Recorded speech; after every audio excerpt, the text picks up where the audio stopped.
Bueno, muy buenos días. Buenos Gracias días. por su asistencia. Esta es una cuestión un poco atípica dentro de los usos y costumbres de la Universidad Autónoma Metropolitana en general y también en Xochimilco, pero siempre es grato saber que nuestros egresados se desempeñan en lugares diferentes. La UAM lleva un registro de los egresados en lo que se refiere a la cuestión laboral, ¿no? Más o menos dónde trabajan, dónde están. Es un censo no muy exhaustivo, pero más o menos tenemos conocimiento. Y una de las cuestiones que se sabe de los egresados, particularmente de esta unidad, es que en virtud de la experiencia pedagógica y didáctica que tienen en esta unidad, los egresados se desempeñan bien en equipos de trabajo. Una cosa que los empleadores nos han dicho reiteradamente es que los egresados de la unidad Xochimilco se saben integrar en grupos de trabajo y saben plantear cuestiones de investigación, ¿no? Puede que no sepan mucho, pero sí saben dónde encontrar la información, cómo integrarla. Y esto me parece que es un elemento que hemos mantenido a lo largo de estos 50 años de funcionamiento de la universidad y que pues es un tinte característico porque comparado con otras instituciones educativas, tanto estatales como privadas, nos marca pues una diferencia. Ahora, pocos son realmente nuestros egresados que llegan a desplazarse a otros lugares del mundo y que pues mantienen este contacto con su alma mater, digamos, ¿no? Y es el caso de David, que hoy tengo la oportunidad de conversar con él, con ustedes, pues para ver cuál ha sido su experiencia. Y para entrar en y cederle la palabra para que él nos cuente cuál ha sido su trabajo, su desempeño, cómo llegó a esta universidad alemana. Déjenme comentarles que tuve la suerte de haber sido su director de tesis en la maestría. David llegó un poco por este azar de decir, ¿dónde quedan los filósofos? Entonces dijeron, por eliminación, ahí está el doctor Beller, entonces que sea él el que se encargue del asunto.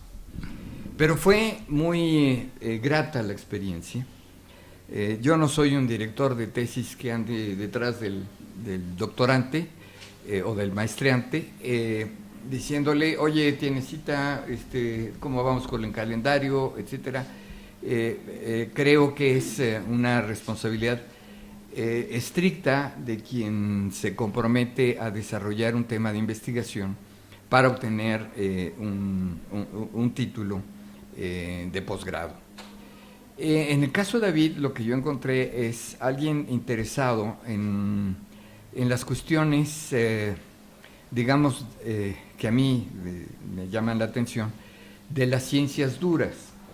Estas ciencias duras que nosotros tenemos aquí en Xochimilco, tenemos toda una división justamente, que es la División de Ciencias Biológicas y de la Salud, que se entiende con estas cuestiones respecto del tema central del trabajo que David presentó en la maestría, que es sobre bioética.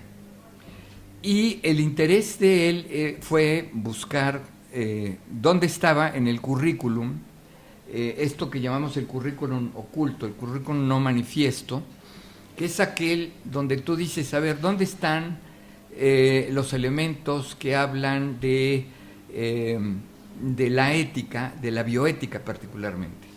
Y entonces hay dos maneras de verlo. Uno que explícitamente diga, hay un curso que se llama bioética y entonces ahí aparecen los temas relevantes de la bioética.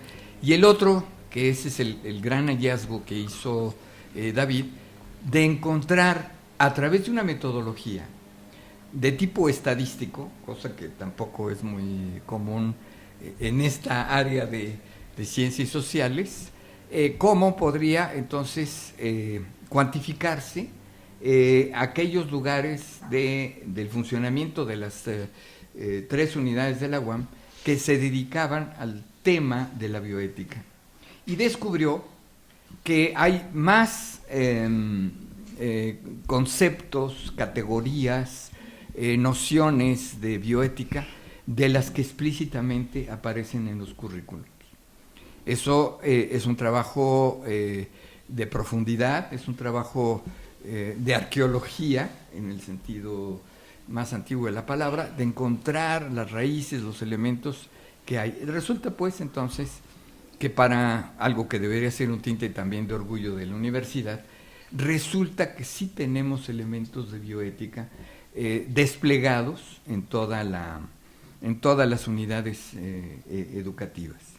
Entonces es un trabajo que requirió de cierta finura, esta cuestión que los franceses decían la finesse, ¿no? O sea, de matices, de encontrar debajo de las grandes piedras, encontrar qué hay debajo, qué hay en las partes más sutiles de los proyectos educativos de la universidad. Y es, creo yo, algo que había que publicitar acá, ahora que tenemos a los funcionarios de la rectoría, pues hay que saber que tenemos muchas más componentes de lo que aparece superficialmente.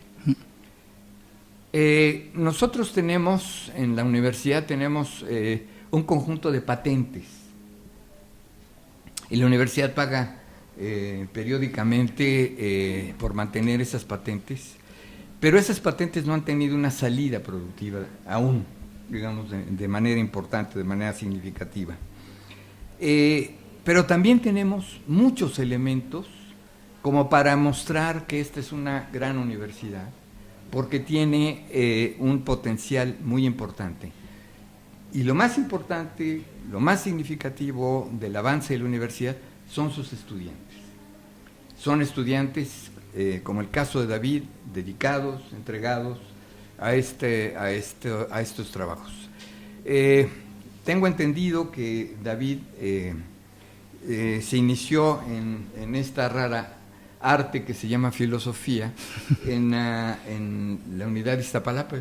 No, en filosofía estudié en la UNAM, y biología experimental estudié en la UAM Iztapalapa. Y biología experimental en Iztapalapa, pero le gustó más que fuera algo más concreto, el poder trabajar con cosas, esto de biología experimental.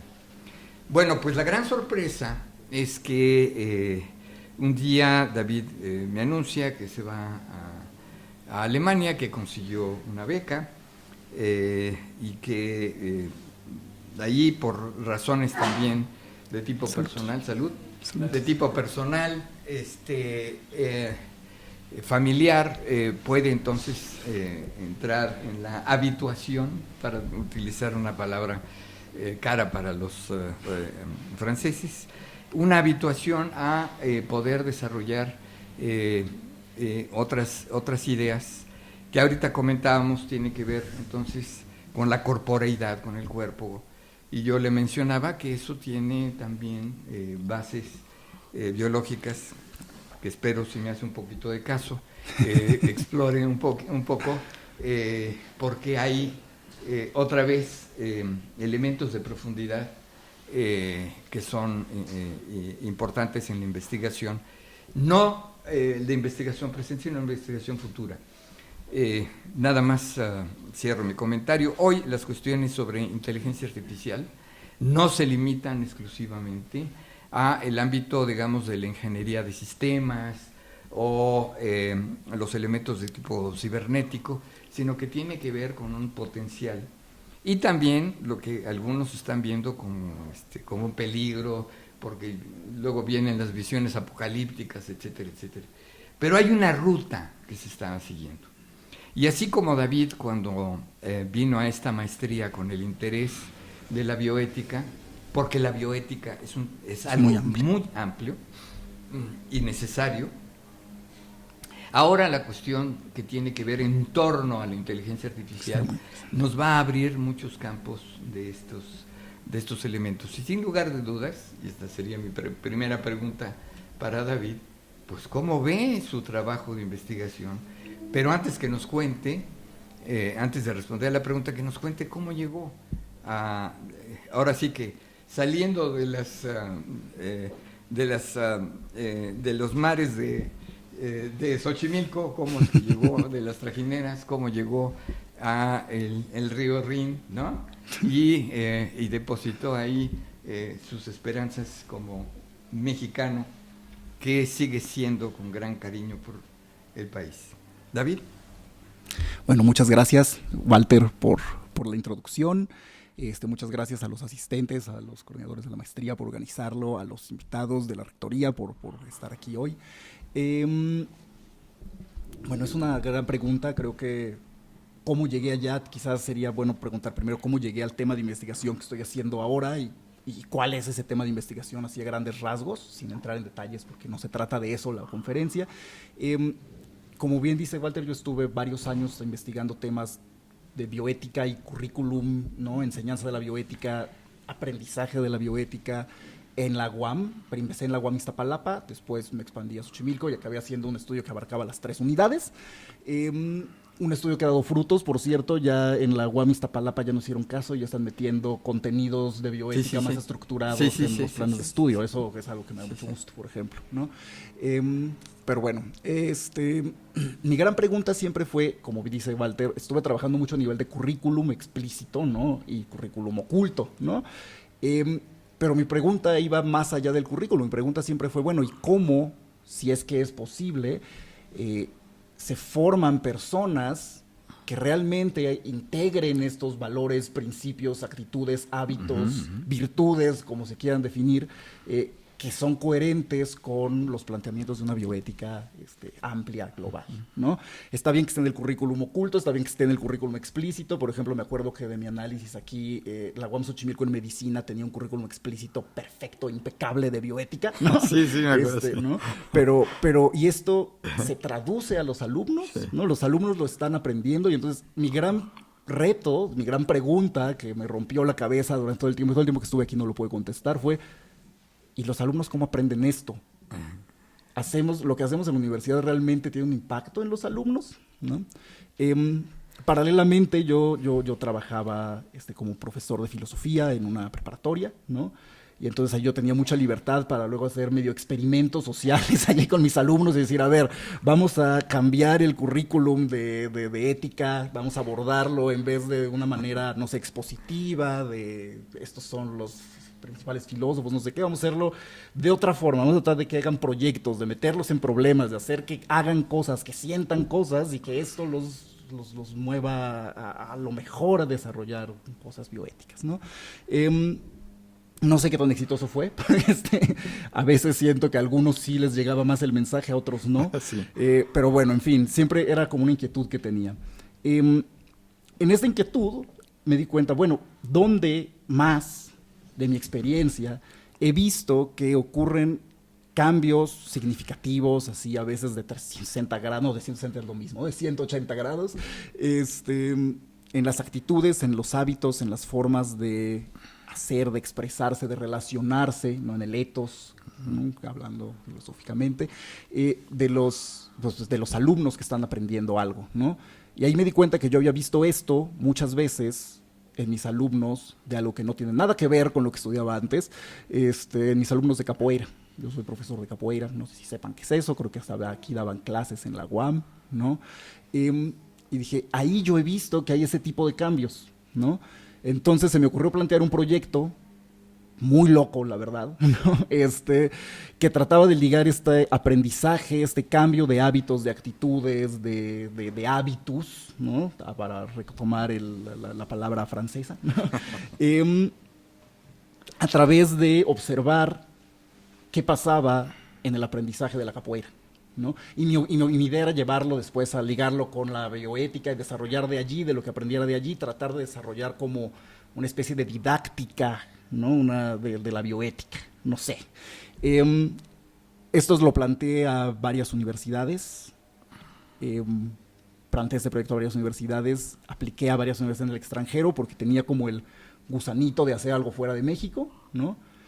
Y el único lugar donde me contestaron que les parecía interesante, que sí, ¿no? Fue en Alemania. Entonces llegué a Alemania no tanto porque hubiera buscado Alemania, aunque tengo una conexión con Alemania, mi papá es alemán, aunque como estaban separados, mis papás nunca estuvieron juntos, no estuvieron separados toda la vida, entonces no tengo la nacionalidad ni el apellido de mi papá, ¿no? Pero el único lugar donde me recibieron, ¿no? Ese proyecto fue en Alemania, ¿no? En la Universidad Humboldt de Berlín. Y pues ahí voy a Berlín, ¿no? A ver qué onda, ¿no? A hablar con mi asesor. Hay que decirlo, ¿no? Dicho de paso, sí. No es una universidad altamente reconocida a nivel, no solamente actualmente, sino, fíjate, perdón por el paréntesis, pero ya sabes que yo siempre digo... Sí, no, adelante, es un conversatorio. Es un conversatorio. ¿No? Soy muy provinciano. Entonces, fíjate, la universidad... originalmente Alexander von Humboldt, ¿no? Era esta idea de una universidad, digamos, que integrara múltiples conocimientos. O sea, cuando las universidades en el siglo XVIII, finales del XVIII, empezaban a constituirse las universidades, el modelo de universidad era, digamos, la universidad medieval, que esa, digamos, fue...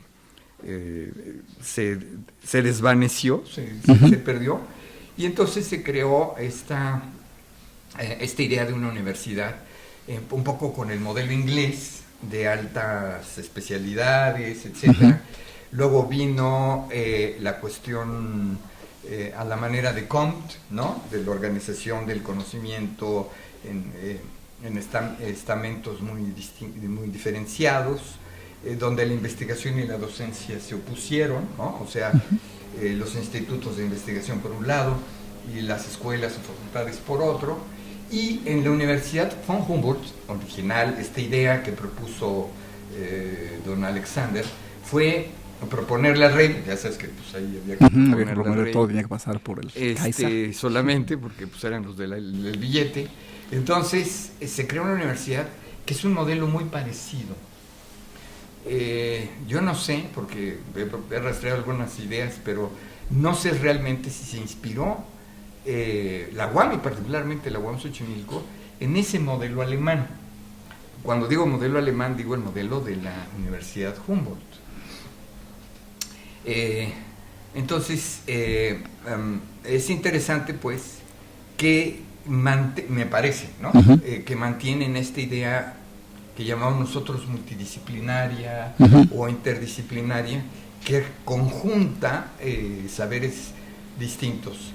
Y otra cosa que sí lo he visto en las universidades norteamericanas, que infortunadamente no tenemos en México, e infortunadamente no tenemos aquí, que es esta apertura para decir, oiga, yo quiero estudiar una línea de investigación en la que el ajolote, que es un tema aquí de Xochimilco muy importante, el ajolote respecto de la inteligencia artificial, por decir algo, ¿no?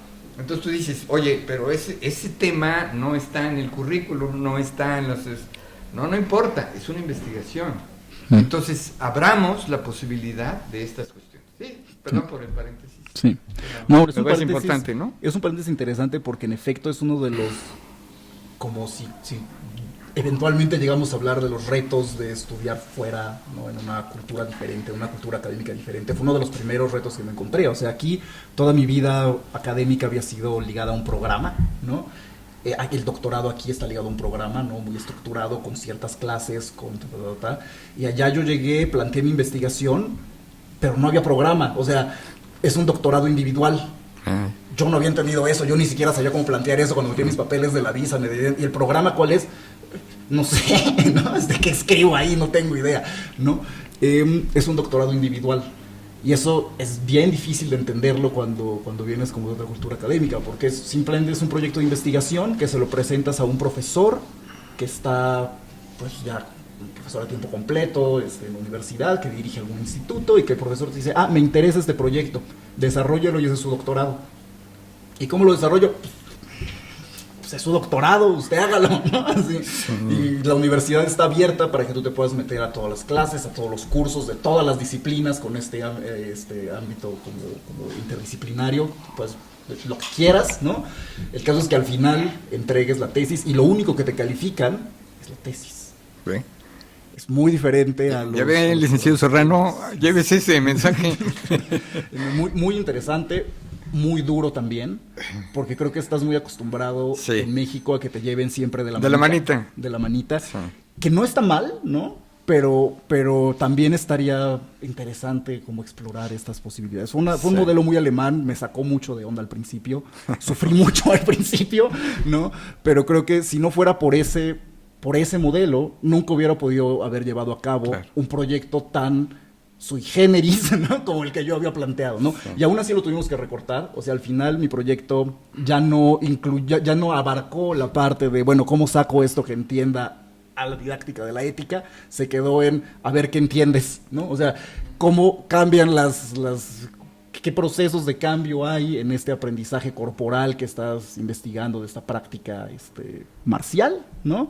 ¿Qué entiendes de allí? Y lo que me dijo mi profesor, tal vez en un postdoctorado puedas hacer después la aplicación de eso a la ética, pero en el doctorado la verdad es que no te va a dar tiempo. Yo cuando llegué dije, ¿cómo no me va a dar tiempo? A mí sí me daba tiempo de todo allá en la UAM, ¿no? Y cuando vi ya lo que era hacer un doctorado individual, dije, ay no, qué bueno que me quitó parte de mi proyecto, ¿no? Me estaría aquí 8 años, si no. Entonces, bueno, también eso se lo agradezco a mi asesor. Entonces, bueno, así llegué a la Universidad Humboldt de Berlín. No sé, creo que tal vez para el público también sea como interesante no solamente hablar de proyectos, sino de cómo fue el proceso para salir y llegar allí. Sí, no sé, cuéntanos. Si les interesa, ¿no? Si veo que la gente asiente, ¿no? Entonces, pues bueno, les digo, lo primero fue mandar mi proyecto hacia muchas personas. Creo que si quieren hacer algo afuera, también se tienen que quitar esa pena de, es que ¿cómo le voy a escribir a esta persona que no conozco y que tiene un puesto de profesor? No sé, escríbanles. Lo más que puede pasar es que no les respondan o que les digan no gracias, ¿no? Pero si se quieren ir fuera, lo primero es tener, creo que eso sí es muy importante, un contacto allá, a donde quieren ir o a donde se quieran mover. Eso es muy importante, porque eso te facilita después, por ejemplo, para pedir una beca, ¿no? Te piden un montón de comprobantes, que el comprobante de inscripción, que la firma del asesor del proyecto, no sé qué. Entonces todo eso lo puedes ir presentando, o sea, puedes ir juntando más fácil todos los papeles para meter una beca. ¿Por qué? Porque si no tienes todas las posibilidades económicas así a tu disposición, como creo que es del caso de la mayoría de la población mexicana, ¿no? Pues necesitas una beca para salir de allí. Entonces tienes que tener muy claro primero a dónde vas, ¿no? Como el contacto allá a donde quieres ir, para entonces con ese contacto poder aplicar a la beca, y ya con la beca entonces poder tramitar la visa. Es toda una cadena de cosas, porque para la visa te piden que puedas comprobar que tienes ingresos económicos suficientes para irte. Eso lo compruebas con la beca, pero la beca te la dan solamente cuando ya tienes un contacto en la universidad y ya prácticamente estás aceptado, ¿no? Ya sea para movilidad estudiantil. Pero hay una precondición que es el idioma. Hay una precondición que es el idioma también. Esa es otra cosa. O sea, yo aprendí alemán, ¿no? Yo sabía alemán desde antes, pero por ejemplo, mi novia, que no está aquí porque tenía justo una plática con su universidad en línea, ahora, ¿no?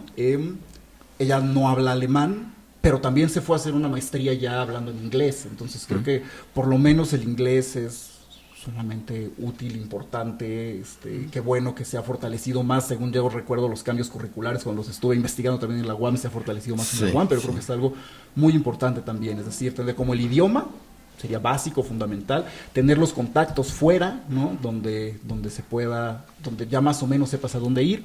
Con base en eso, solicitar entonces ya una beca para después poderte solicitar la visa y después poder moverte, ¿no? Es todo un rollo. Y es algo que sí hay que planear, ¿no? No es algo que te va a salir, ya acabé la maestría, ya me voy, ¿no? Yo me eché como 2 años. Entonces, sí, lo recuerdo. Sí, entonces, pues no sé, tal vez si después quiere el público hacer preguntas más concretas sobre el proceso, con mucho gusto podemos contestar. Algo más que me interesaría saber. Mira, la formación educativa. Tú estás hablando ya de alguien que tiene un interés de hacer un posgrado, un postdoctorado en otro país, que es muy importante no solamente por la esfera de conocimiento. O sea, tú vas a una universidad fuera de México y entonces pues te enfrentas realmente a para empezar, una cultura distinta, ¿no? Porque, yo supongo que por mucho conocimiento de la lengua alemana que tuvieras, no era lo mismo que vivir en Alemania. Para nada. Es muy diferente. Es un cambio de hábitos. Sí. Entonces tiene que ver con una serie de cosas ahí importantes. De adaptación, de poder moverse. Pero a mí me interesará ver o preguntarte, es cierto que el enfrentamiento a estos doctorados individualizados, pues sí descoloca, como dicen ahora, ¿no? Te desubica respecto de lo que venías haciendo. Sin embargo, y aquí lo planteo como conjetura, me parece que la formación que tuviste, no solo en la UAM, ¿no? Porque en Iztapalapa también tienen digamos, sistemas activos de enseñanza-aprendizaje, ¿no? Sino que el punto central, digamos, que ponemos, el énfasis que ponemos en Xochimilco en la investigación, pues te va formando también en esto que decías, ¿no? No los llevamos de la manita, les decimos, sí. Lánzate al océano y lánzate con tus propias redes. Sí. Y pues tú lanzas la red y a ver qué sacas, porque como los pescadores, pues si la red es muy grande, pues sacas peces grandes, pero si es muy chiquita, pues viene de todo, ¿no? Entonces, me parece, esta es, digamos, mi conjetura, que a partir de estas experiencias, si bien te descolocó, porque pues, es otra Totalmente. cultura, es otra manera de entender esto, el currículum, ¿no? O sea, los doctorados no están asociados a un programa de enseñanza y te dejan la libertad de escoger, de elegir. Y entiendo que básicamente es la elección de los maestros propiamente, ¿no? Es decir, a ver, fulano de tal es un tipo duro, etcétera, pero él aprende. Entonces ahí va con el señor que tiene prestigio porque tiene tales o cuales publicaciones que se conocen y demás. Es distinta, digamos. Es distinto, es una experiencia distinta. A lo mexicano. Pero algo de lo que viviste aquí en la Facultad de Filosofía, en la UAM Iztapalapa y en la UAM Xochimilco, pues de alguna manera forjó, digamos, ciertas bases para lo que ahora, digamos, como dicen los psicoanalistas, resignificas para poder, digamos, avanzar. Y que, si bien es cierto que es al principio como traumático, decir, ¿qué es esto? ¿Dónde me muevo? ¿Qué hago? ¿Qué digo? Además llegué en medio de la pandemia, o sea, llegué empezando la pandemia. Además, o sea, ni siquiera para llegar a poder ir a platicar con la gente de la universidad. Oigan, ¿cómo le hacen ustedes? No, estaba yo ahí encerrado. No, horrible, pero bueno. Entonces, bueno, esa es mi conjetura, que sí, porque si no, no estarías aquí. Sí. ¿No? O sea, estás aquí, claro, por la invitación de la coordinadora de la maestría, sí, pero también, pues porque tienes algo de emoción te produjo esta institución y hay un encadenamiento, aunque no se vea tan evidente, entre lo que viviste acá y lo que estás viviendo en Alemania. Sí, creo que sí. Y si lo llevas como esta cuestión de la cultura académica, más que a los contenidos temáticos de la investigación, creo que diría que algo que sí me dejó la UAM, tanto Iztapalapa como aquí, fue como que ya apuntaba mi trabajo en esa dirección del doctorado individual. O sea, me dio mucha libertad para plantear, por ejemplo, mi proyecto de investigación, mi PDI, como le dicen en Iztapalapa. Tenías la opción, desde luego, de hacerlo dentro de un proyecto que ya estuviera corriendo, con un doctorante o lo que sea, y trabajar nada más los datos de una parte del proyecto y presentarlos, pero también tenías la opción de plantear un proyecto individual, que fue lo que yo hice, porque yo estaba mezclando filosofía y biología en bioética, y no había nada de bioética en la UAM Iztapalapa. Entonces se lo planteé a unos profesores, que me voy a reunir con ellos ahora porque los estimo muchísimo, porque me dieron esa confianza de explorar mi tema. Sí. Y pues fue mi investigación, y fue, bueno, a ver cómo le hacemos, ¿no? Y sí, con mucho apoyo de estos profesores para el desarrollo de los instrumentos, para ver cómo íbamos a trabajar, la metodología, lo que sea, pero fue mi proyecto de investigación. Sí, por supuesto. ¿No? Y la maestría creo que fue darle continuidad a ese mismo proyecto de investigación. O sea, yo siento que quizás, ¿no? Quizás desde el final de la licenciatura hasta el final de la maestría fue como hacer otro doctorado individual en la UAM. Y creo que eso es algo que sí te da, que es una oportunidad que te da la UAM, que no sé si todo el mundo la tome, porque a veces pues a veces ya lo que quieres es, necesitas el título y quieres acabar, y entonces tomas un proyecto que ya está abierto y es perfectamente comprensible y y está bien, ¿no? Pero creo que es una oportunidad que te da esta universidad y que yo valoro mucho, y que espero que las personas que están aquí presentes y que se interesan tal vez por un tema muy específico, o que quieran seguir una carrera como académica, la puedan tomar, porque de verdad fue muy formativo, y también es algo por lo que yo también regreso siempre a la UAM y digo, ay, qué buena universidad, vamos a ver quién está, qué ha pasado en la maestría, en la licenciatura, saludar a mis profesores, ¿no? Porque te dan esa libertad, más guiada que en el doctorado individual, pero te la dan. Sí. Bueno, entonces sí hay algo. No. Por eso sí yo alusión a lo de la Universidad von Humboldt, porque hay raíces, digamos, ¿no? Es decir, las instituciones educativas, los modelos educativos no surgen de la nada. No. Surgen en función de ciertas visiones, ¿no? Y pues, como tú sabes, el otro hermano von Humboldt, Wilhelm, ¿no? Anduvo por estos lares, y a él le debemos, entre otras cosas, la nomenclatura, que hoy quizá ya no quede, pero en alguna vez la Ciudad de México fue llamada la Ciudad de los Palacios, ¿no? Y es por Alexander. Esta nomenclatura. Además, se debió a von Humboldt, se debió justamente la cartografía que tenemos de México, una cartografía que no existía antes, sino que vino. Fíjense, esta persona ya tenía, en su hacer práctico, ya tenía una idea, digamos, multidisciplinaria.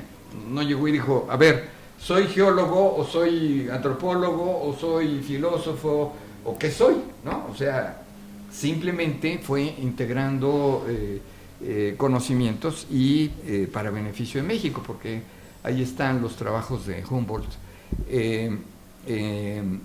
pues muy bien documentados.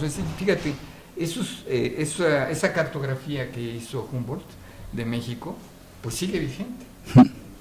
O sea, claro, por supuesto se hacen cosas mucho más exactas, mucho más detalladas, pero sin lugar a dudas es un personaje muy importante aquí. Además tuvo sus quereres aquí amorosos, ¿sí?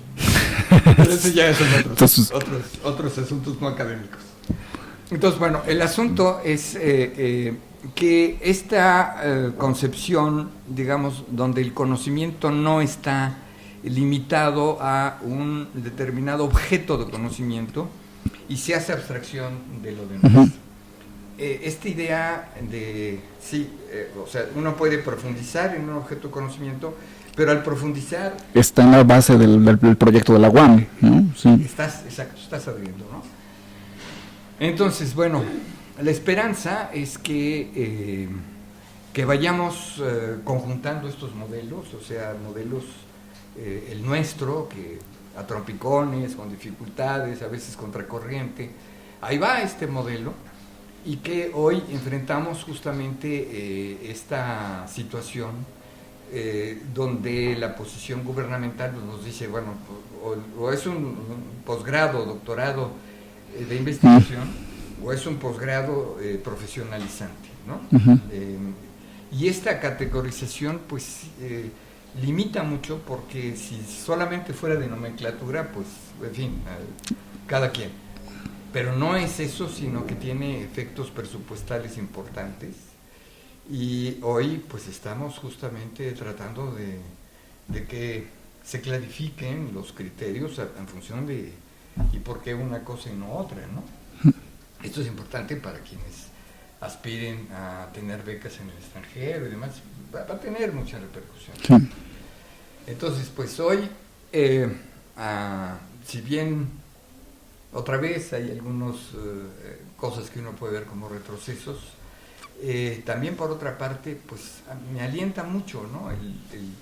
El escucharte, el ver tu entusiasmo, el ver cómo vas metido en estas cuestiones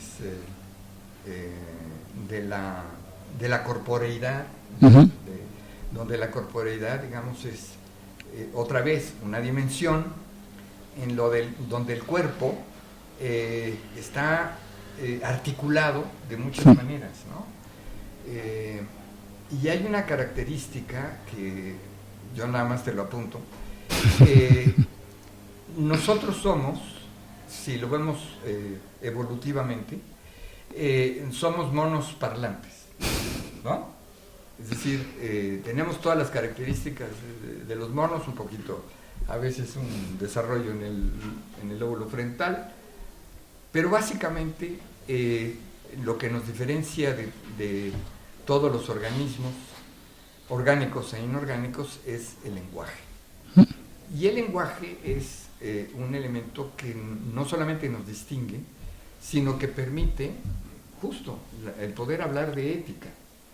Porque si no hubiera lenguaje, no podríamos entonces establecer, para decir algo muy elemental, lo bueno y lo malo, que están insertos en el lenguaje. Entonces sí, ok, ahí está nuestra corporeidad, está nuestro sistema neuronal con toda la plasticidad que tiene el cerebro humano, pero también esta cuestión donde el lenguaje nos determina. Y por eso te decía, una clasificación que dice profesionalizante o de investigación es un nombre, sí. Pero los nombres son nomenclaturas que tienen peso en la actividad de los seres humanos en el mundo, ¿no? Sí. Igual llevándolo como un poco otra vez a esta experiencia de movilidad, del lenguaje, y ligándolo con Humboldt, no con Alexander, sino con Wilhelm, ¿no? Su hermano que nunca salió de Europa, pero se dedicó a estudiar mucho los idiomas, ¿no? El lenguaje, o sea, claramente es muy importante aprender otro idioma para aplicar a una beca si te quieres salir de México. O sea, que no bueno, puedes irte a cualquier lugar de Latinoamérica, puedes irte a España, ¿no? Pero si quieres abrir como más horizontes, tienes que tener otro idioma. Al menos dos. Al menos dos para, ¿no? Pero no solamente, eso es muy interesante, eso lo investigó también Wilhelm von Humboldt mucho, ¿no? No solamente te abre las puertas para una movilidad académica, sino que te abre mundo, ¿no? Sí. El concepto de Bildung de Wilhelm von Humboldt, que es uno de los conceptos que estoy criticando porque es muy lenguaje céntrico, ¿no? Muy logocéntrico, y entonces hay que ampliarlo para ver que también nuevas corporalidades te abren nuevos mundos, ¿no? No solamente nuevos lenguajes, sino nuevas formas de mover el cuerpo también te abren nuevas formas de relacionarte con el mundo. Pero sí, aprender un nuevo lenguaje te permite pensar, ver, describir y entender cosas que no entiendes en tu lenguaje, más allá en tu idioma, ¿no?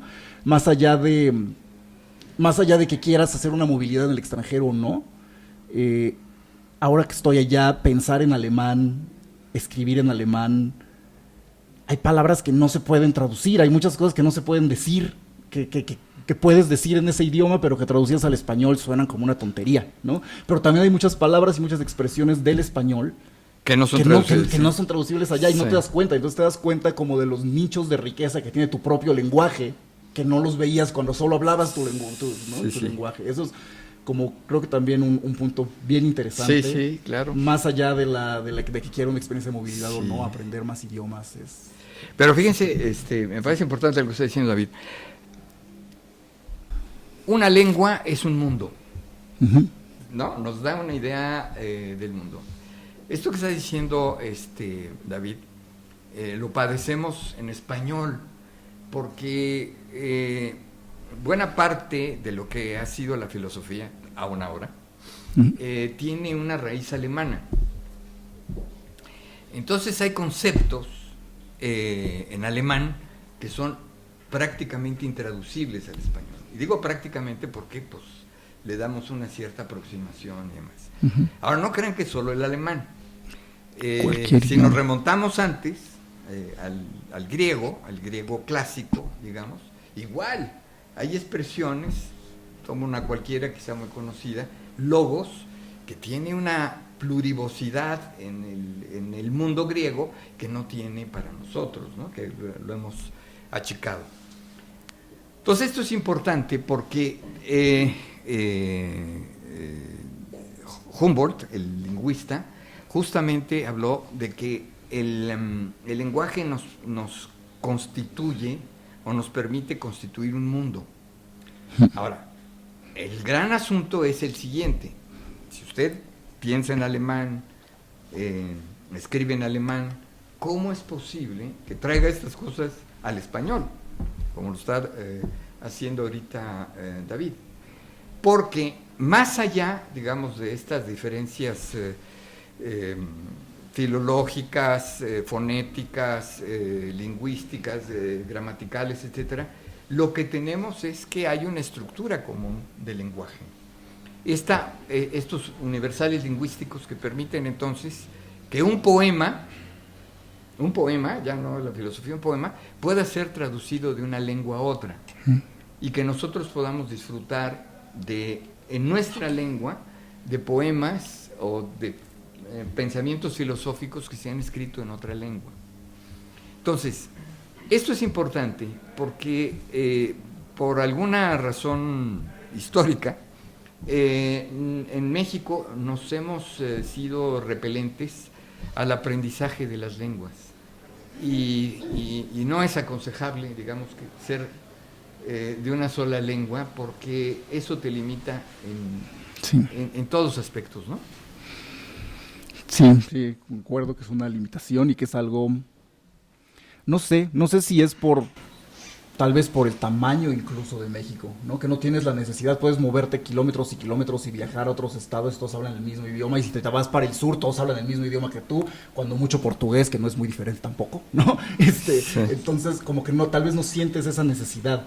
En Europa la sientes más, porque viajas 2 horas en tren y ya hablan otro idioma y ya no entiendes. Entonces, creo que ahí sientes más esta necesidad de aprender otros idiomas, pero sí, o sea, es... Yo tengo una sospecha. Ajá. Que eso se lo debemos no a las disposiciones geográficas, sino a que fuimos conquistados por los españoles. Y no cualquier español, sino justamente aquellos que pensaron que el reino de Dios era España y entonces todo lo demás puede ser también. Lo ignoraron. Además había una bronca ahí de los españoles con los franceses y luego con los ingleses. Y con los portugueses, están peleados con todo el mundo, ¿no? Con todo el mundo. Y entonces, a propósito del logocentrismo que hablaste, pues nosotros vivimos un logocentrismo debido a esta cultura que está en nuestras raíces, ¿no? Es inevitable. Sí. Lo que hay que hacer es, pues de modo, fajarse, reconocer que tenemos esa limitación quizá cultural. Pero si queremos avanzar en la investigación, si queremos abrirnos a otros mundos, y siempre es indispensable, pero es una cuestión de inquietud, que por cierto, dicho sea de paso, es algo que la Universidad Autónoma Metropolitana favorece la inquietud, la curiosidad, el decir, bueno, ¿qué hay más allá de estas fronteras, no? Me parece. Sí, incluso, no sé, como hablando también de estas disposiciones, no sé si geográficas o qué, o sea, sí, muchos de los conceptos filosóficos, muchos de los conceptos que nosotros usamos vienen de Europa, ¿no? Y también creo que mucho del sentimiento de inferioridad, de yo no puedo hacer las cosas, nos viene de esa experiencia, ¿no? De haber sido colonizados, sí. de haber sido dominados por Europa. Pero creo que justo nuestra experiencia tiene muchísimo que aportar a lo que se piensa allá. O sea, claro, porque no solamente son otros idiomas, no solamente son, o sea, nuestra experiencia, lo que vivimos aquí día a día, sí, es algo que los alemanes no pueden entender. Y entonces no pueden integrar a sus conceptos filosóficos o los conceptos científicos cuando se trabajan. Entonces creo que eso es otra de las cosas que he descubierto en mi experiencia académica allá, que tú aportas, o sea, tú aportas muchísimo como latinoamericano, mexicano, lo que sea, yendo allá, le estás regalando muchísimo a las personas de allá. O sea, y no tienes que verte como, no, es que yo aquí soy menos y no hablo bien y todo. Tu experiencia vivida te permite desarrollar conceptos y criticar conceptos y darle la vuelta a los conceptos que piensan allá de maneras que a ellos les cuesta muchísimo trabajo, ¿no? Y, por ejemplo, esa es una de las cosas que veía con esta idea de la capoeira y la corporalidad y no sé qué. A ellos les parece fascinante porque es una manera de... muy concreta, un ejemplo muy concreto, muy claro, muy tangible, que les permite darle la vuelta a las teorías que ellos manejan, a los conceptos teóricos que ellos manejan, que es la educación, Bildung, no es propiamente educación, es como formación. La formación es todo lo intelectual, ¿no? Y es todo y que también está muy ligado a su experiencia cultural, ¿no? Es una Bildung a una alta cultura, ¿no? Ir a la ópera es Bildung. A escuchar la música clásica de los autores alemanes es Bildung, leer griego antiguo es Bildung. Pero si aprendes alemán bajo, ¿no? Del que se habla en Suiza o en el sur de Alemania, eso no es Bildung, eso es. Y esa experiencia también creo que se traduce un poco a nuestra experiencia aquí, ¿no? Hablar alemán, hablar español, un español académico, no sé qué, es culto, ¿no? Es una persona formada. Hablar un español, no sé, medio... ¿De qué pasó, manito? ¿Qué pasó, ¿no? Manito, ¿no? No sé, eso es un símbolo de no inculturación. Pero bueno, creo que nuestras experiencias de lo que nosotros valoramos aquí, vivimos aquí, con lo que crecemos aquí, les permite dar la vuelta a esos conceptos que ellos mismos están tratando de desconstruir, pero desde sus propias culturas no pueden.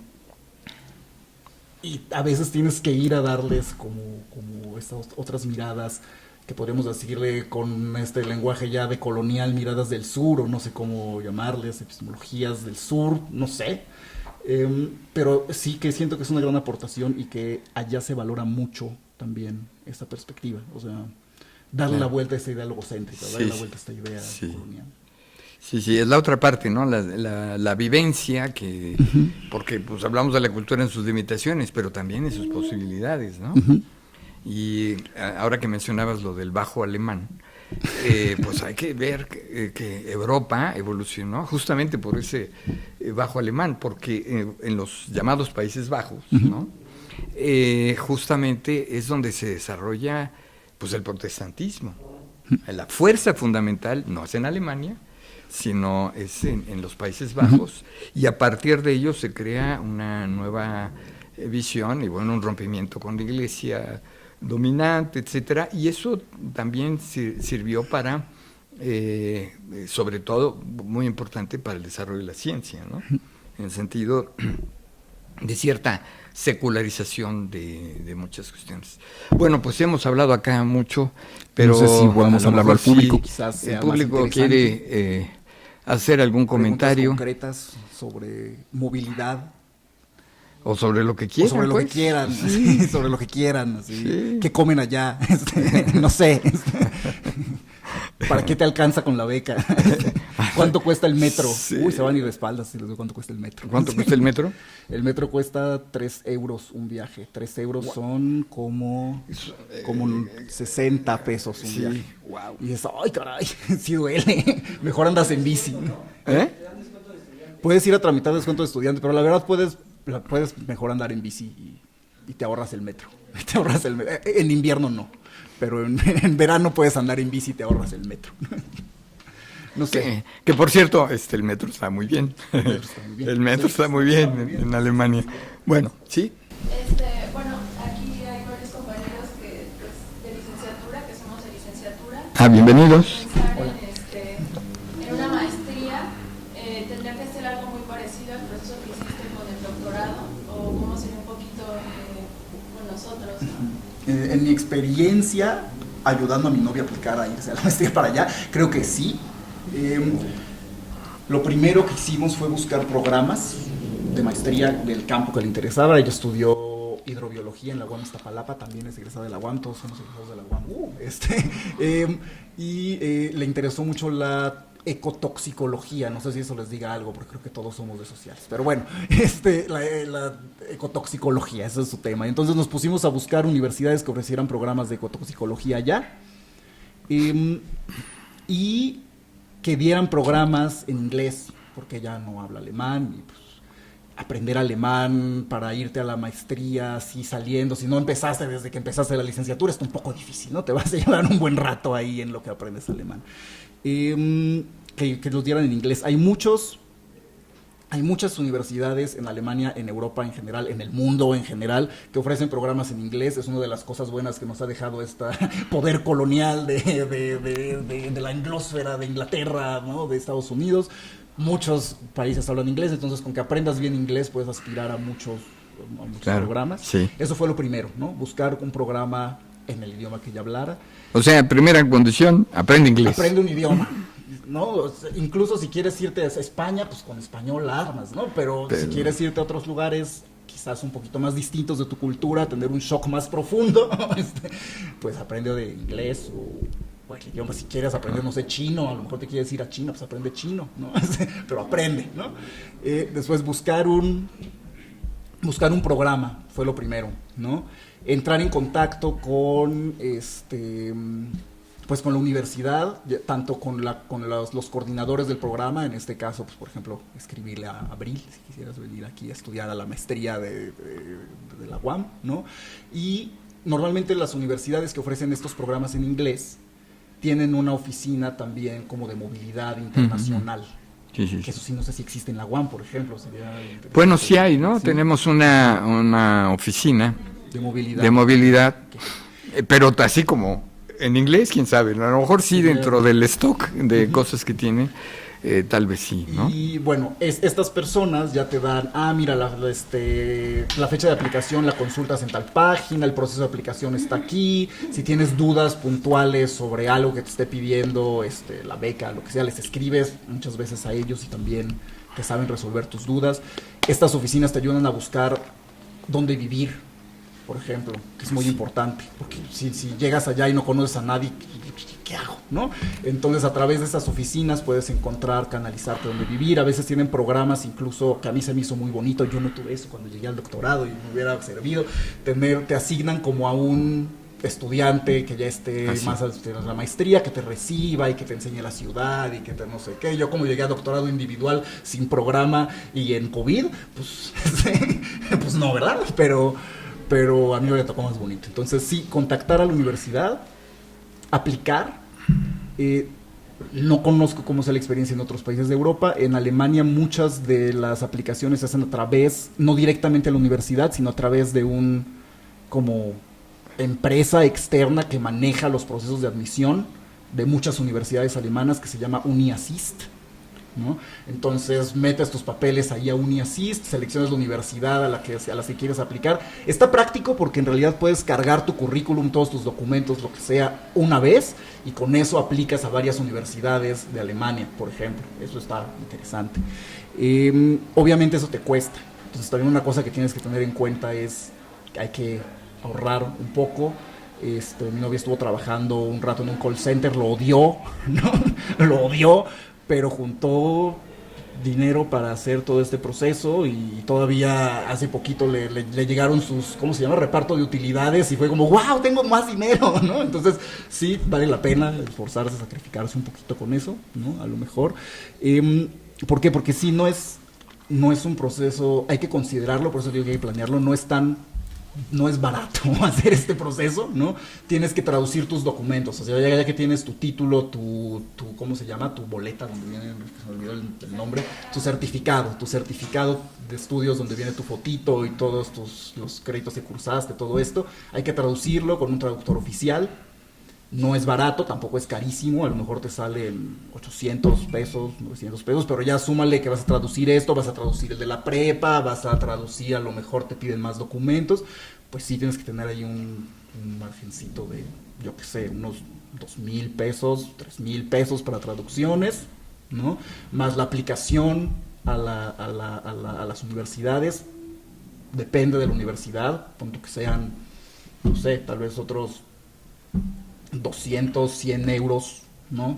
Por universidad. O sea, también no es muchísimo, pero tienes que tener allí tu vaquita, ¿no? Eso es lo primero, contactar a la universidad, tener todos los documentos, todo lo que te piden. Por ejemplo, para un programa en inglés probablemente te pidan hacer el TOEFL o una de estas, y también eso cuesta, ¿no? Entonces sí necesitas como tenerlo preparado, ir ahorrando un poco en el proceso.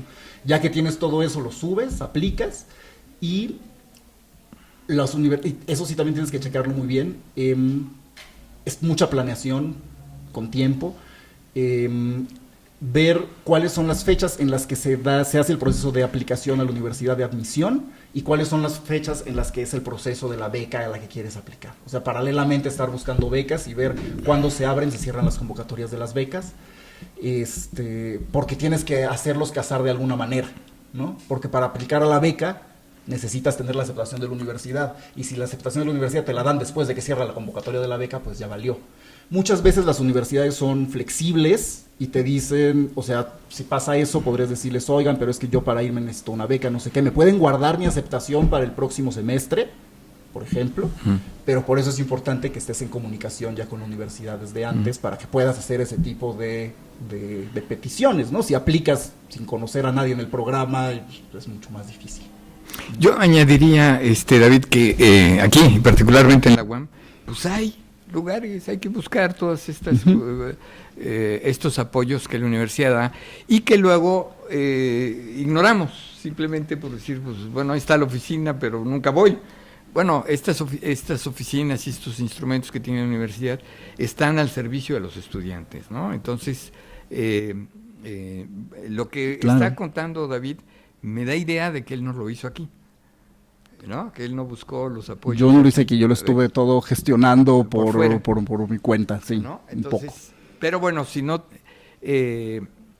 tienes, digamos, las facilidades que tuvo él, bueno, pues apóyate en lo que tiene la universidad para apoyarte, para encauzarte, porque estas oficinas de movilidad sí lo que te dan es como una cartografía, otra vez, ¿no?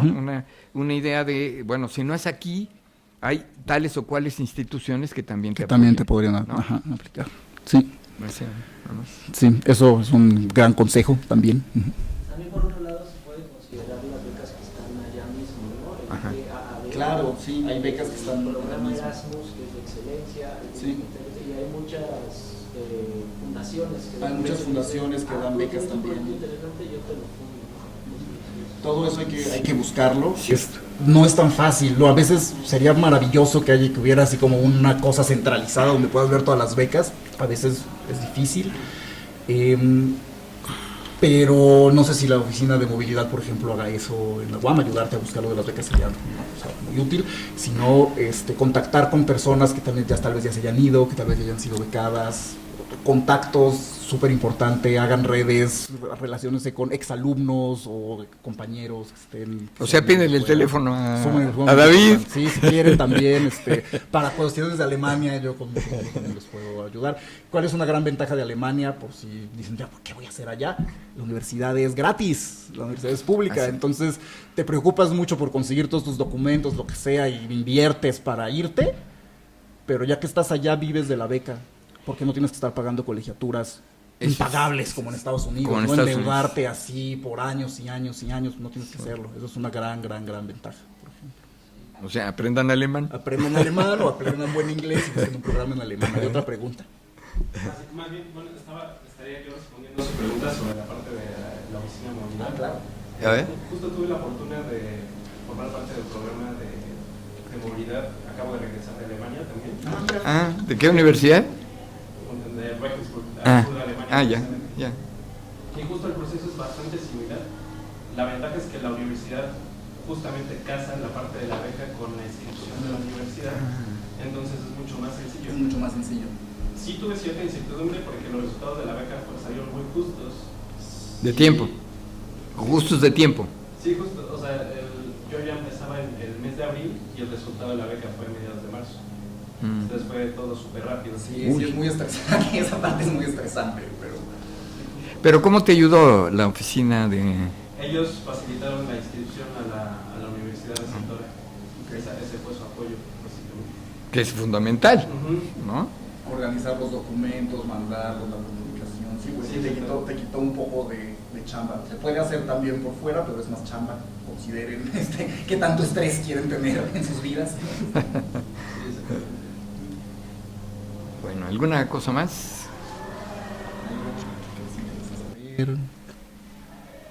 No. ¿Dudas? Ajá. Sí. Pues yo, Claro que sí. más que duda, agradeciendo que David muy generosamente haya vuelto a la universidad y nos comparta su experiencia. Muy felizmente, seguramente ustedes lo escucharon, disculpen por llegar tarde, el doctor Walter Weller le acompañó como su asesor durante la maestría, aquí en nuestro programa de maestría en desarrollo y innovación de la educación. Es muy grato verlos ahí de nuevo y saber que Walter pues está entrecobijando y congratulándose de su esfuerzo que se ve ahora en la experiencia de David. A mí me parece que sería muy útil, David, a lo mejor que nos cuentes qué significa la experiencia de salir de México, ¿no? Culturalmente y académicamente. Ya un poco has comentado acerca de pues lo que te permite conocer otro idioma, otra lengua, y evidentemente cuando uno sale de México, esta experiencia cultural, digamos, independientemente del motivo del viaje, se siente y se expresa, ¿no? Sí. Pero específicamente como estudiante mexicana, ¿qué representa haber salido? ¿Cuáles son tus planes y tus expectativas ahora a partir de tu experiencia? Muy bien, son muchas preguntas. La primera es como voy a tratar de contestarlas de manera más o menos ordenada. Lo primero sería de lo general a lo particular, como les gusta a los alemanes en su sistematicidad, porque si no mi profesor de doctorado me reprueba.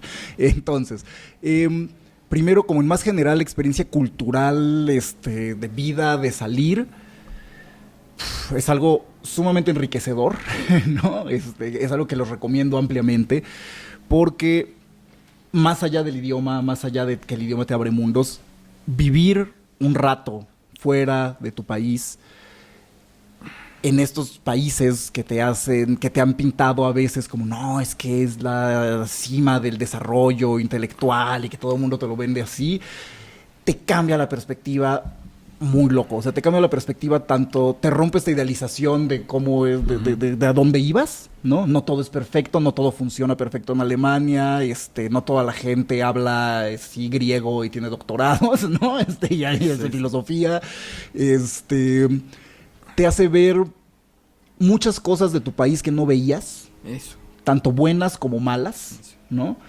Desde luego uno de los primeros choques que sí tienes allá es el cambio, digamos, primero positivo en calidad de vida allá es la seguridad, por ejemplo, que tienes allá es impresionante. Puedes andar caminando a las 3 de la mañana en un parque oscuro y no tienes miedo de nada. Puedes dejar así tus cosas tiradas donde sea, no pasa nada, nadie se las roba, no es...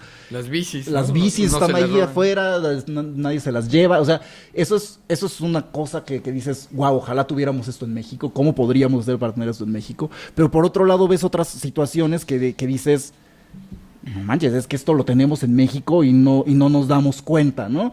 Una cosa muy tonta a lo mejor es el clima. El clima es maravilloso en México, bueno, sobre todo en la Ciudad de México, en la parte central de México, ¿no? La cantidad de luz que tenemos al año es increíble. Allá lloras en invierno, ¿no? Sí, lloras en invierno, no por el frío, sino porque La falta de luz. por la falta de luz. Sí. ¿no? Entonces, esa es una de las cosas que dices, qué bendición estar en México, ¿no? Otra de las cosas que igual dices como qué bendición estar en México, ¿no? Que yo me di cuenta ya, es como el espacio en general para vivir. Siento que es más fácil en México tener como un espacio más o menos digno, amplio, donde vivir, en un departamento, tal vez una casa unifamiliar, no sé. En Alemania, con suerte, encuentras un cuartito así, ¿no? Con una ventanita, ¿no? Sobre todo, no sé, en Berlín, no sé cómo fuera en tu experiencia en Regensburg, pero en Berlín es dificilísimo encontrar un espacio como... O sea, tienes un espacio para vivir, pero vives nada más para llegar a dormir y es un espacio en el que más bien tienes que estar afuera, porque si te quedas adentro de ese lugar todo el día, te mueres, yo creo, de claustrofobia. Entonces, es una de las cosas que dices que en México es mucho más fácil encontrar, por más o menos la misma cantidad de dinero, un espacio mucho más digno de vivienda que lo que tienes allá, ¿no? El internet. Un cuartito de azotea es más grande de lo que, ¿no? Sí, de lo que sí. tienes allá, ¿no? El internet en México es buenísimo. En Alemania es una porquería. Y tú dices, es que es el primer mundo, no sé qué, es una porquería, se cae a cada rato, ¿no? Entonces son cosas que dices, es que no está tan mal a veces, ¿no? ¿Qué también podrías cambiar? El transporte público. El transporte público en México es baratísimo, pero malísimo. Malísimo. Y allá el transporte público es muy caro, pero es una maravilla y no necesitas coche, ¿no? Son ese tipo de cosas. O sea, eso es como choques culturales, ¿no? La calidez de la gente. Es mucho más ameno, fácil relacionarte con las personas en México que relacionarte con las personas en Alemania. Eso, digamos, la primera pregunta, ¿no? Que era como lo cultural. Si quieren más detalles, luego me preguntan.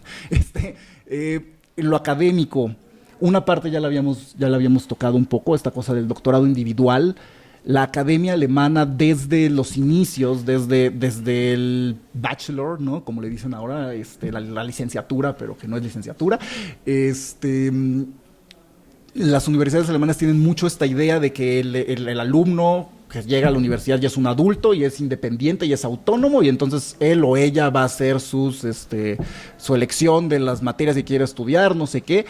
Y eso lo dan por sentado, obviamente lo dan por sentado cuando llegas a hacer el doctorado. Dicen, pues ya en este nivel, pues ya sabes exactamente cómo funciona la universidad.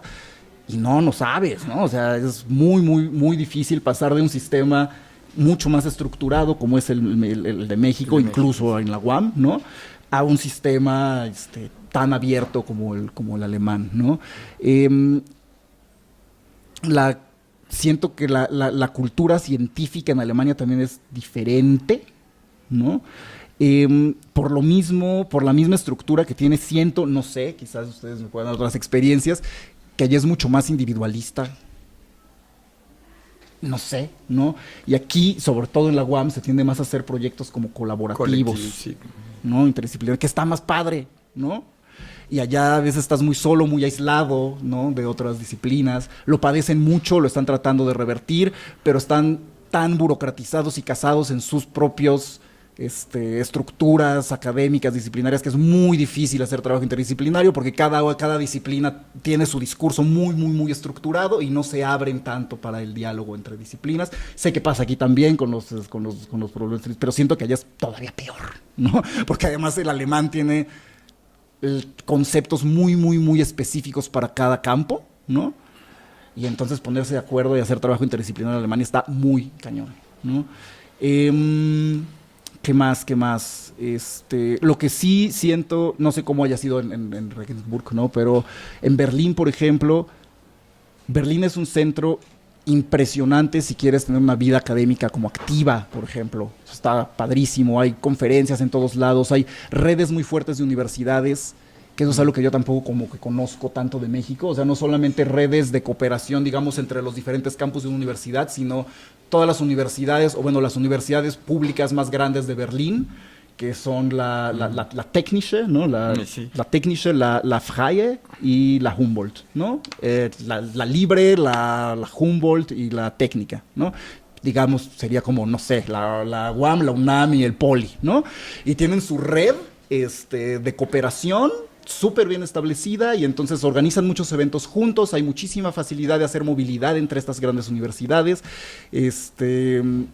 Los eventos que organizan atraen a mucha gente de otras partes del mundo. O sea, algo que fue increíble también allá es la oportunidad de hacer como networking con personas de todas partes del mundo, ¿no? De Europa sobre todo, pero de todas partes del mundo que van a estos grandes eventos que organizan las universidades alemanas, que además tienen mucho como renombre, ¿no? Entonces, a través de allí he ido a hacer conferencias en Francia, he ido a Reino Unido, ¿no? O sea, por cuestiones académicas y por estas conectividades de la universidad. Eso creo que es muy, muy rico y es algo que al menos no conozco que sea tan fácil de hacer de la experiencia académica en México. Como les digo, tienen todo pros, contras, unas cosas por otras, ¿no? Pero salir es algo que definitivamente te enriquece mucho. Y ya se me olvidó la última pregunta.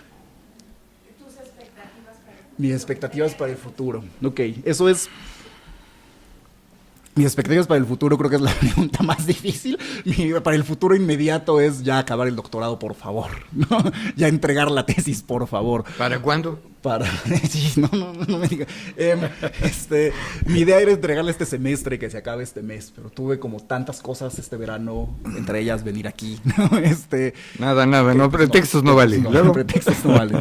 Entonces yo esperaría quizás acabar el próximo semestre y así, pero es difícil porque además, bueno, la tesis la estoy escribiendo en alemán porque mi asesor así dijo, no, es que ¿cómo va a hablar de Bildung en otro idioma? Entonces, escribir en alemán. Bueno, y eso es cuando escribí mis tesis aquí en español, mi PDI, mi tesis en la UNAM, mi tesis de maestría, pues la escribes en español, tú mismo la revisas y la entregas, pero cuando escribes tu tesis en otro idioma es como, híjole, ¿y ahora quién se la paso para que vea que no haya escrito aquí una estupidez, ¿no?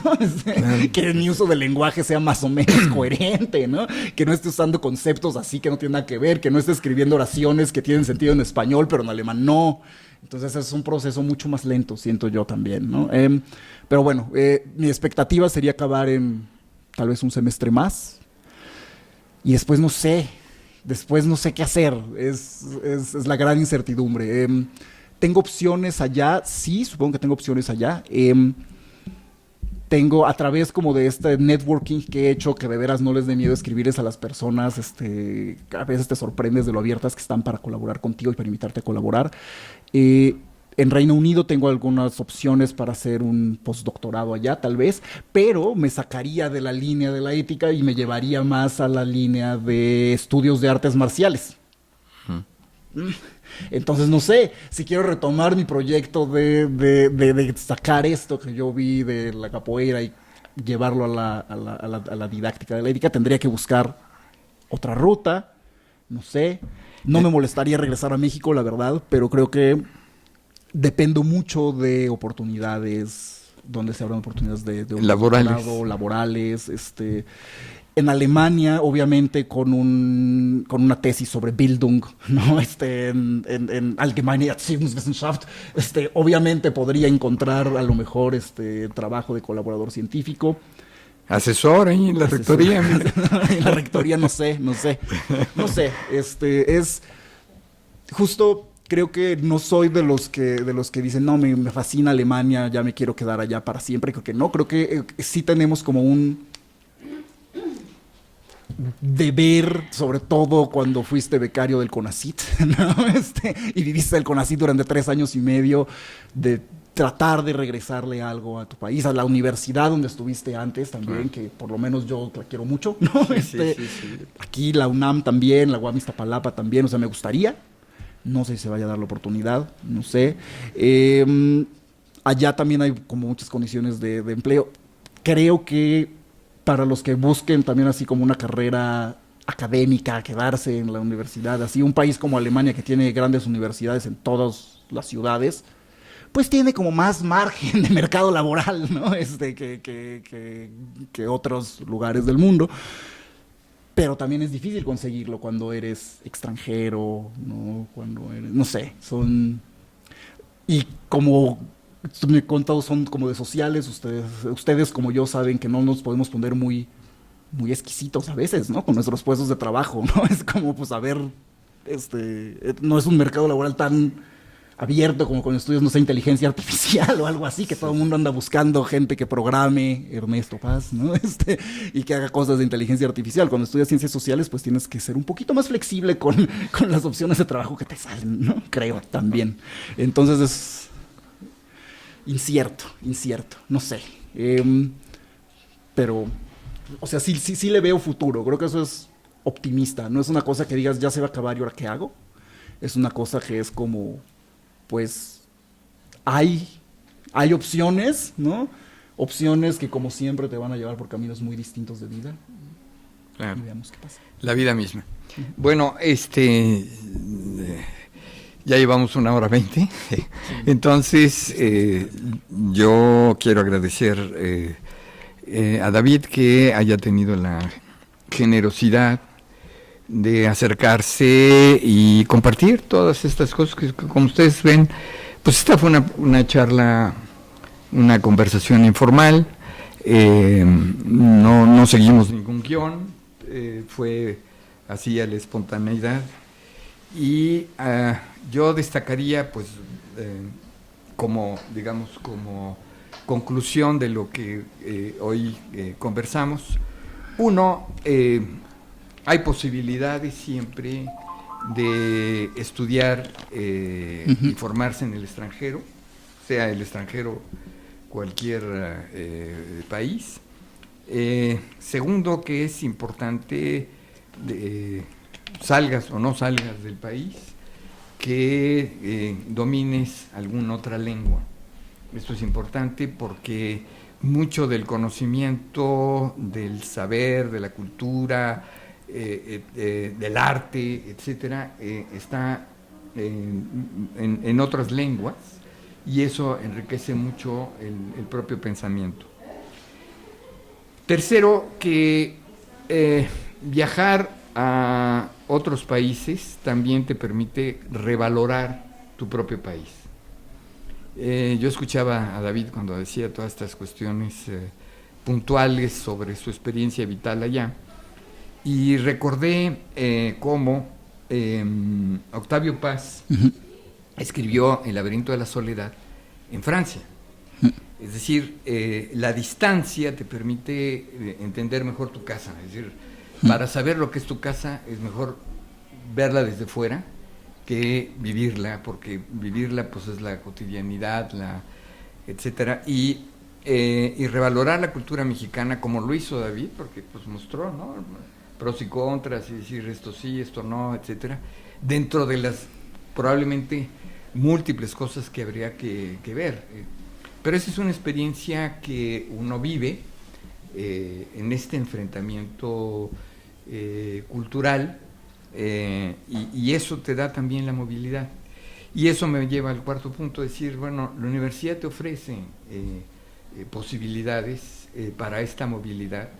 Ha sido una preocupación de las autoridades centrales y de las rectorías que haya esta movilidad, porque me quedo con la lección final que dice David: si tu país te apoya, vas a sentir un compromiso moral, no de otro tipo, respecto a tu país. Y nosotros en México hemos recibido las lecciones de gente que se formó en el extranjero, triunfó y nos trajo a México muchas cosas, ¿no? No quisiera enumerar quiénes son, pero estoy pensando, por ejemplo, en el ingeniero Molina, que pues estuvo en el borde del premio Nobel, y que regresó a México con la intención de favorecer una política justamente medioambiental muy importante. Entonces, por todas estas razones, pues el fondo de esta conversación fue justamente decir, pues, como se dice, se puede, ¿no? Sí se puede, dicen, ¿no? Entonces, aquí David es una muestra de un trabajo que él hizo para acceder a estas instituciones, y que lo hizo de manera individual, solo, pero, en fin, apoyado por las instituciones, debe servir de mucho. Y ojalá que te volvamos a ver acá Pronto. más permanentemente. Muchas gracias a ustedes. Muchas gracias.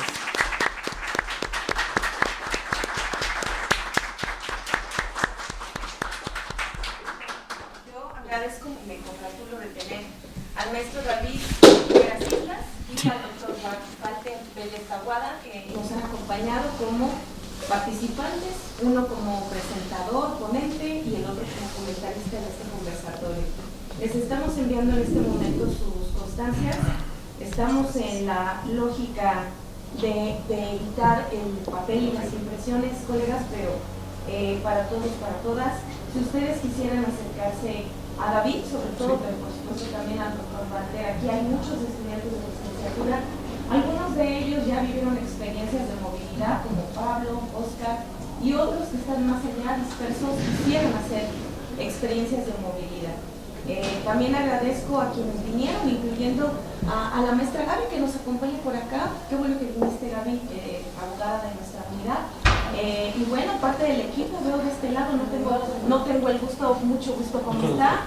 Muchas gracias por acompañarnos y agradezco por supuesto siempre el apoyo de los compañeros que están no solo a tiempo, mucho antes preparando todo el equipo para apoyarnos, los colegas que nos ayudaron con la grabación. Este evento se va a proyectar en las redes de la Maestría en Desarrollo y Prevención de la Educación, específicamente en nuestro canal de YouTube y nuestra página de Facebook. Muchas gracias, pues hasta pronto, hasta la siguiente. Gracias a todos, a todas y al equipo de la Maestría. Buenas tardes.